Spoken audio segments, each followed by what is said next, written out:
Memahami apa itu tali? Try to understand this really well. When the first guy says football, you just put a small vertical line next to football. No numbers, no order, nothing. The next guy says tennis, so we just put a vertical line next to tennis. Then the next guy says football. Again, we just draw a vertical line next to the first vertical line. Notice that in this case, we just don't have to think what the previous number was. We just draw a line when a person names his favorite sport. The next two guys say cricket, so we put two vertical lines next to cricket. And the list goes on. So until now, 2 people have said cricket, 4 people have said football, 2 people have said tennis, and 1 person likes some other sport. Now we come to the most crucial point of this exercise. When the next guy says football, as he will be the 5th person to say so, we strike out the first 4 vertical lines. So this symbolizes 5 people. But why a slanted line? Why can't we just draw vertical lines? Imagine counting the number of people if we did something like this. It will get really difficult, and that is why, as a norm, every 5th count will cross out the previous 4 counts. Let me erase this. So after asking all 30 people, this is how our final table will look like. These are called tally marks. We can write down the final numbers in the next column. The first row has 5 and 5. The number will be 5 plus 5, which equals 10. The second row has 5, 5 and 3. The total will be 5 plus 5 plus 3, which equals 13. So 10 people like cricket and 13 like football. In the same way, we can say that 2 people like tennis and 5 like other sports. Memasukkan data ke dalam tabel. Tabulation of data and parts of a table.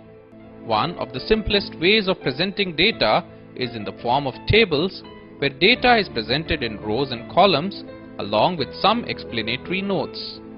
The major parts of a statistical table are table number, title, captions and stubs, body of table, headnote, footnote and source. When these parts are put together in a systematic manner, they form a table. It is very necessary to make a rough draft of the table before the figures are actually entered into it. This is done to minimize the chances of mistakes.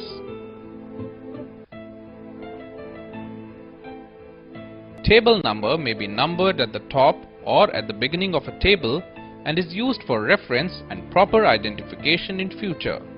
Normally, the table number is given in terms of a complete number. Sometimes, table number like 1.1, 1.2 etc. are also used. In this case, the first digit refers to the chapter or section and the second digit indicates its order. For example, table 1.4 would mean the 4th table in the first chapter or first section. The title finds its place succeeding the table number or just below it. It should be clear, brief and self-explanatory so that there is no misinterpretation of data. Captions are the headings given to the vertical columns, while headings given to horizontal rows are called stubs. Both captions and stubs should be brief, descriptive and clearly defined. Prefatory note or headnote is a statement given below the title of a table and it explains the contents of a table or main part of it. Footnote is placed at the bottom of a table and clarifies certain parts of a table. If the reader is unable to understand from the title, captions or stubs, footnotes are used. Source is generally given at the bottom of a table.